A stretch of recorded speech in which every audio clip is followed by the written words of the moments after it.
Hi friends, இன்னைக்கு என்ன செய்ய போறோம்னா ஒரு கம்பைனான ஒரு 3-4 டிஷ்ஷோட வீடியோ தான். இன்னைக்கு பையனோட பர்த்டே.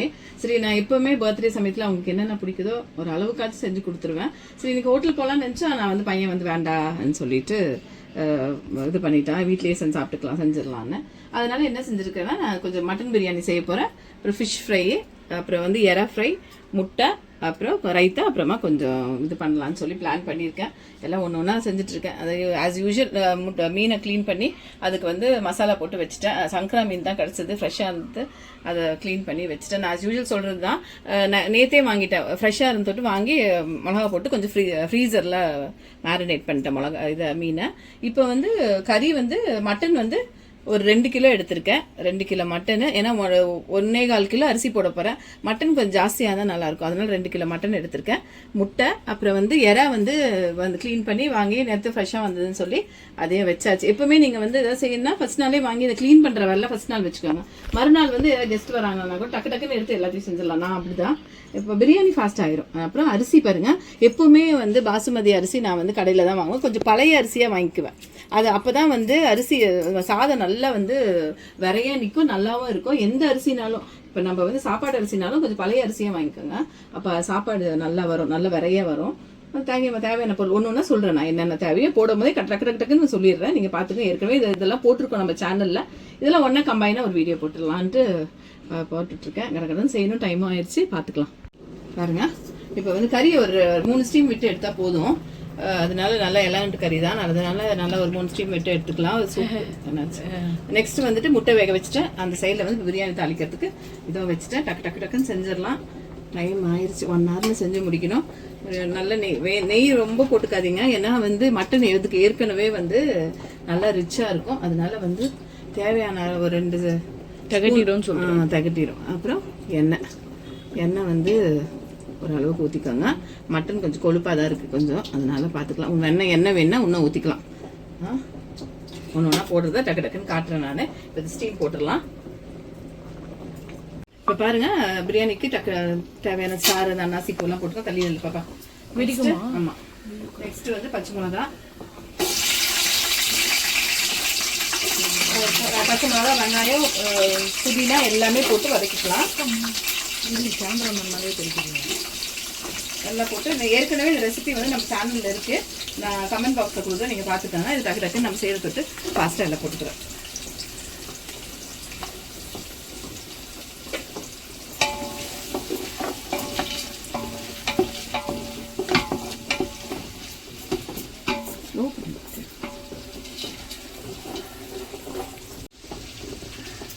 என்னடா இவ்வளோ பெரிய தேக்ஸா எடுத்துருக்காங்கன்னு.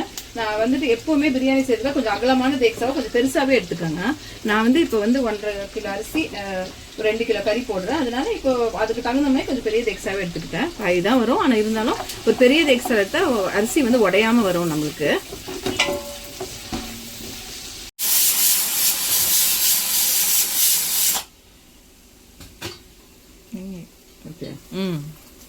பாருங்க, இது இந்த சைடில் வந்து நல்லா இஞ்சி, பூண்டு, வெங்காயம், பச்சை மிளகா, புதினா எல்லாம் போட்டு நல்லா வதக்கி விட்டாச்சு. கையில் தெரிக்கும். முட்டை வந்து வேக வச்சு வச்சுட்டேன். முட்டை வேக வச்சு வச்சாச்சு. அப்புறம் வந்துட்டு டக்குன்னு செஞ்சிடலாங்க. ஃபாஸ்ட்டு ஒன்லேயே உட்காரக்கூடாது. நம்ம எங்கள் அம்மா ஏதாச்சும் பர்த்டேன்னா அங்கே தடபுடலாக தான் இருக்கும். நெக்ஸ்ட் வந்து சங்கரா மீனை போட்டுடலாம். ஒரு சைடில் மீன் போட்டுடலாம். ஒரு ஸ்டவ்வில் ஒன்று வச்சுட்டோமா நம்ம டக்குன்னு ஆயிரும். ரொம்ப ஒன்லேயே உட்காந்து வேலைக்கு ஆகாது. இப்போ பாருங்க, மீன் முட்டை வெந்துருச்சு. இப்போ மீன் வறுத்து எடுத்துட்டா அந்த வேலை முடிஞ்சிடும். நெக்ஸ்ட் வந்து எறா செய்கிறது தான். இப்போ டக்குன்னு வந்து இதில் வந்து தேவையான மிளகாலாம் போட்டுக்கலாம். சூப்பர். இது கறி வெந்துருச்சு, ஆஃப் பண்ணியாச்சு. ஒரு ஜஸ்ட் ஒரு 2-3 ஸ்டீம் தான் விட்டேன் நான். பாருங்க, மிளகாத்தூள் 2 ஸ்பூன் போட்டுக்கிறேன். தேவையான அளவுக்கு போட்டுக்கோங்க. ஏன்னா பச்சை மிளகா நிறைய போட்டேன். இன்னும் 1 ஸ்பூன் போட்டுக்கோங்க. மிளகா வந்து ஏன்னா 1.5 கிலோ அரிசி இல்லையா, அதனால் நாங்கள் கொஞ்சம் நல்லா உரப்பாக சாப்பிடுவோம். அதனால நான் வந்து தேவையான அளவு நான் போடுறேன். நீங்கள் வந்து உங்களுக்கு எவ்வளோ வேணுமோ அந்த அளவு போட்டுக்கோங்க.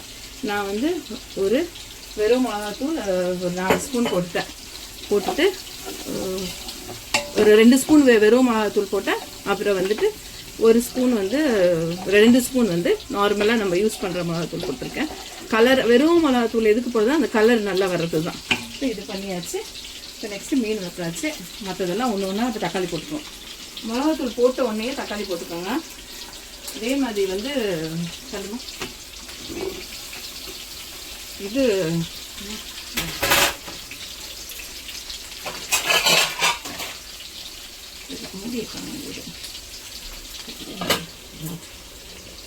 மீனை வந்து மூடி போட்டுக்கோங்க, இல்லைன்னா மேலே தெரிக்கும்.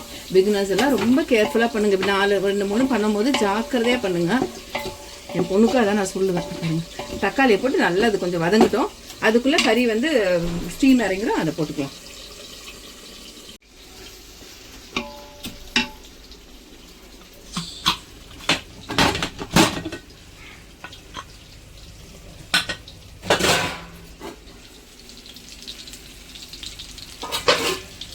நல்லா டக்கு டக்கு டக்குன்னு ஆயிடுச்சு. இப்போ நான் எப்போவுமே சூப் வந்து உங்களுக்கு தெரியும், நான் குழந்தைங்களுக்கு பசங்களுக்கு எடுத்துப்பேன்னு சூப்பு வந்து கொடுப்பேன். ஆனால் இன்றைக்கி எல்லாமே கொஞ்சம் ரிச்சாக இருக்குது, வேண்டான்னு சொல்லிட்டாங்க. அதனால இதில் நம்ம இப்போ வந்து ஒரு 8 டம்ளர் அரிசி போடுறோன்னா இதில் எப்படியும் ஒரு 3 டம்ளர் தண்ணி இருக்கும். அதை வந்து இதில் அப்படியே ஊற்றிக்கணும். அப்படியே சூப்பு தண்ணின்ற சூப்பு வெந்த கறியை அப்படியே போட்டு சூப்போட ஊற்றி செய்யுங்க, நல்லா இருக்கும் பிரியாணி. அந்த பியூரி வந்து ஃபுல்லாக இதுலேயே வந்துச்சுன்னா நல்லா இருக்கும். சூப் வேணும்னா பசங்களுக்கு எடுத்து அதை பண்ணிக்கலாம், தண்ணி கம்மி பண்ணிக்கலாம். இப்போ இதை உங்களுக்கு தெரியும், இப்போ எனக்கு ஒரு 3 டம்ளர்னு தெரியுது இல்லையா, அதனால அதை விட்டுக்கலாம். இந்த சைடில் வந்து மீன் ஆயிடுச்சு கட், அதுக்குள்ளே அது கொதிக்கிட்டு ஸ்லோவில் வச்சுன்னு இந்த சைடில் மீன் ஆயிடுச்சு பாருங்கள். எல்லாம் டக்கு டக்குன்னு ஆயிடுச்சு பாருங்கள். முட்டை வெந்துருச்சு, டக்குன்னு மீன் ஆயிடுச்சு. இப்போ வந்து அவ்வளோதான், ஃபாஸ்ட்டாக செஞ்சிடலாம். வேலை வந்து ரொம்பவே இல்லைங்க. வேலையை நம்ம இன்ட்ரெஸ்ட்டாக அது வந்து நம்ம சமைக்கிற வேலையை சந்தோஷமாக செஞ்சாலும் பாருங்கள். மீன் நல்லா வந்துருச்சு. இப்போ நம்ம மீன் எடுத்து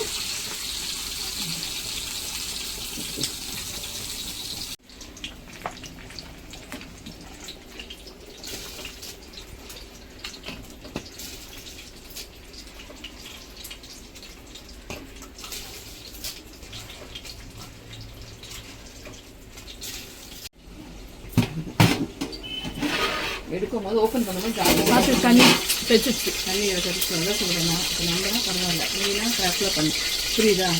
இப்போ வந்து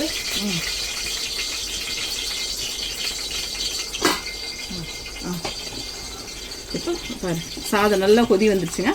அவ்வளோதான். நல்லா கொதி வந்தோடனே ஃபுல்லாக ஸ்லோ பண்ணிடுங்க. ஸ்டோவை ஸ்லோ பண்ணி வச்சுருங்க. அவ்வளோதான். இது வந்து 1க்கு 1.5 தான். ஒரு அளவுக்கு அரிசிக்கு 1.25 ஊற்றினாலே போதும். ஏன்னா வந்து நம்ம சிக்கன் போட்டால் தான் சிக்கனில் தண்ணி விட, மட்டனில் தண்ணி விடாது. அதனால் இது ஒரு சைடில் தம்மில் ஆகட்டும், போட்டு விட்டுடலாம். நெக்ஸ்ட் இந்த தவா சூடு முடிச்ச உடனே தவா தூக்கி அது மேலே வச்சு விட்டுருலாம். கொஞ்சம் உருக்கமாக மூட்டோன்னே இந்த சைடில் வந்து எண்ணெய் காஞ்சிச்சு. மீன் அந்த செகண்ட் இது போட்டாச்சு. இப்போ வந்து இறாக்கு வந்து வெங்காயம் ஒரு 2 பெரிய வெங்காயம் பொடியாக இருந்து ஏற்கனவே இந்த ரெசிபி எல்லாமே போட்டிருப்பாங்க நாங்கள் சேனலில், நீங்கள் பாருங்கள் போய். நாங்கள் அந்த டிஸ்கிரிப்ஷனில் கொடுக்குறோம். நான் இப்போ இன்றைக்கி வந்து ஃபுல்லாக வந்து நான் உங்களுக்கு சொல்லலை எதுவும், அதனால் கடகடன்னு ஒன்றுனா இப்படியே செஞ்சுக்கிட்டே வரேன். சரியா? இதை போட்டுக்கலாம். இதுக்கு ஒரே ஒரு தக்காளி போட்டால் போதும். ஒரு ட்ரையாக தான் ரோஸ்ட் மாதிரி பண்ண போகிறேன் நான் இறாவை. பசங்களுக்கு பர்த்டே அன்றைக்கி அவங்களுக்கு என்னென்ன பிடிக்குதோ அதெல்லாம் செஞ்சுடுவேன். நான் எப்போவுமே வருஷம் அந்த ஒரு லஞ்சோ இல்லை டின்னரோ ஏதோ ஒன்று நம்ம கூட ஒன்றா உட்காந்து சாப்பிட்ணும். அப்புறம் கோயில் சர்ச்சுக்கு போகணும், அந்த மாதிரி தான். நான் இந்துஸாக தான் கோயிலுக்கு போங்க.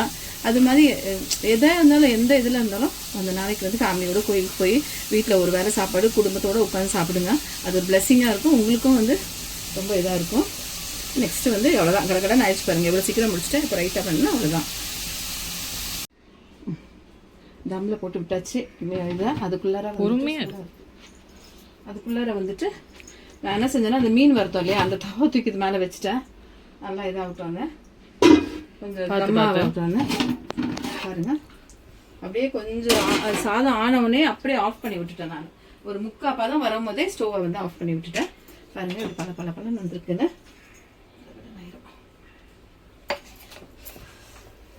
அவ்வளோதான். பார்த்தியா? எல்லாம் முன்னாடியே விட்டால் தீஞ்சிரும். இல்லைன்னா ரொம்ப ஸ்டவ் ஆன்லேயே வச்சுருந்தா நல்ல சாதம் பலன்னு வந்திருக்கு. அவ்வளோதான், பிரியாணி ரெடி ஆயிடுச்சு. ஒரு 3/4 பதம் வந்த உடனே நீங்கள் வந்து ஆஃப் பண்ணி விட்டுருங்க. ஸ்டவ் ஆஃப் பண்ணி ஏதாவது ஒரு மேலே ஒரு பாத்திரத்தை வச்சு விட்டு, தண்ணி வச்சு ஒரு பாத்திரம், இல்லைன்னா வந்துட்டு கறியெல்லாம் நல்லா வெந்து தான் வந்திருக்கு.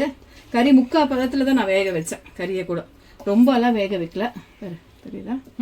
நல்லா வந்திருக்குது கறியெல்லாம். அதான் நல்லா வந்திருக்கு. போதும், அவ்வளோதான். இது ரெடி ஆயிடுச்சு. இங்கே வந்து தம்மெல்லாம் தேவையில்லை. இப்படியே கிளறிட்டு இருந்தால் எனக்கு பசி உண்டாகும். முடிஞ்சது. இந்த சைடில் எறாவும் செஞ்சு முடிச்சிட்டேன். மீன் வறுத்தாச்சு, பச்சடி செஞ்சாச்சு, எறாவும் வந்து முட்டை ரெடி ஆயிடுச்சு. முட்டை வந்து அங்கே எடுத்து வச்சாச்சு. இப்போ சர்வ் பண்ணுறது தான். டக்குன்னு எறா ஆயிடுச்சு பாருங்க. பார்க்கலாம் நெக்ஸ்ட்டு. பர்த்டே பாய் வந்து ரெடி ஆகிட்டு இருக்காங்க. இஞ்சி பூண்டு பேஸ்ட்டு, அப்புறம் மிளகா, இது வெங்காயம், வெறும் வெங்காயம், அப்புறம் மிளகா வந்து கொஞ்சம் நான் ஒரு 3 ஸ்பூன் போட்டுக்கிறேன். உங்களுக்கு எவ்வளோ காரம் வேணுமோ அந்த அளவுக்கு. எறா கொஞ்சம் காரமாக இருந்தால் தான் நல்லா இருக்குங்க. இதுக்கு வந்து ரொம்பலாம் ஒன்றும் தேவையில்லை. இஞ்சி பூண்டு பேஸ்ட், வெங்காயம், ஒரே ஒரு தக்காளி, அப்புறம் கொஞ்சம் மஞ்சள் போட்டு இதை வந்து ட்ரையாக ஒரு ஃப்ரை பண்ணுற போகிறோம். அவ்வளோதான். வந்து மஞ்சள் மட்டும் இன்னும் கொஞ்சம் ஜாஸ்தி போட்டுக்கோங்க. ஒரு ஸ்பூன் அளவு போட்டுக்கோங்க, அந்த கவுச்சி ஸ்மெல் எல்லாமே இருக்கிறதுக்கு. இந்த சைடில் மீன் செகண்ட் இதோ மீன் எடுத்தாச்சு பாருங்க. அவ்வளோதான், முடிஞ்சு போச்சு. எடுத்துக்கலாம் ஆஃப் பண்ணிட்டு. இந்த சைடில் ஆரம்பிச்சாச்சு. இப்போ தக்காளி போட்டுக்கோங்க.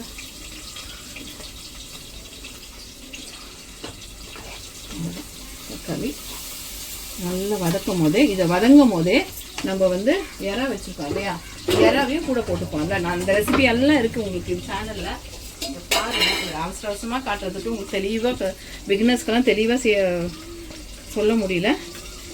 எறாவை நல்லா அலசிட்டு புளிஞ்சு இது கூடவே போட்டு நல்லா வதக்கிக்கணும். வதக்கவே தண்ணி நிறைய வரும். எறாவை மட்டும் தண்ணி ஊற்றிடாதீங்க. எறாவுக்கு வந்து ஒரு 1/2 டம்ளர் தண்ணி இருந்தால் போதும். ஏன்னா இதுலேயே தண்ணி நல்லா வரும். அந்த வதக்கியே இந்த இதுலேயே வதக்கிட்டே அதுலேயே வந்துடும். அது ஒரு 10-15 நிமிஷம் தான். எறாலாம் ரொம்ப லேட்டெல்லாம் ஆகாது. அவ்வளோதான், வதக்கி விட்டுக்கலாம்.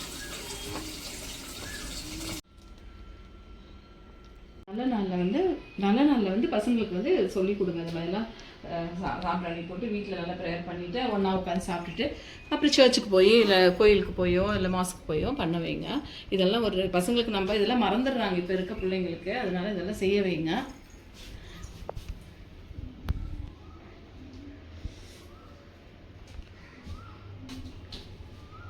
பாருங்க, சிம்பிளாக ஒரு லஞ்ச் ரெடி ஆயிடுச்சு. மீன் ஃப்ரை, அப்புறம் தயிர் பச்சடி, அப்புறம் முட்டை, எறா தொக்கு. 65 பண்ணணும்னு போட்டேன், டைம் ஆயிடுச்சு. சரி, இதுக்கு மேலே பசங்களை வெயிட் பண்ண வேணாம்னு சொல்லிட்டு பண்ணியாச்சு. இந்த சைடில் வந்து இப்படி இந்த பிரியாணி ரெடி ஆயிடுச்சு.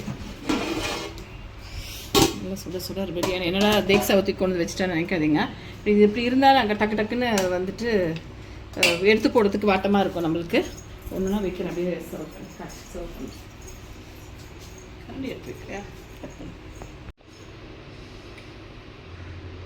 நல்ல இப்படி பசங்களுக்கு வீட்டில் எல்லோரும் ஃபேமிலியோடு உட்காந்து பண்ணுங்க.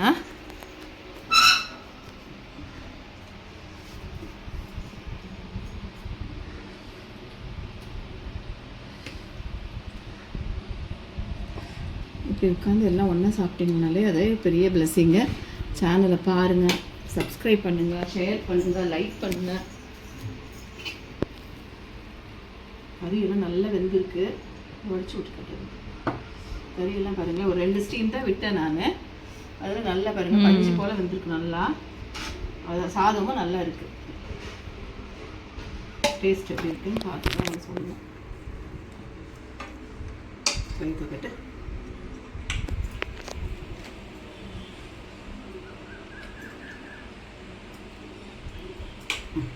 பர்த்டே பாய் உணவு சாப்பிடுங்க.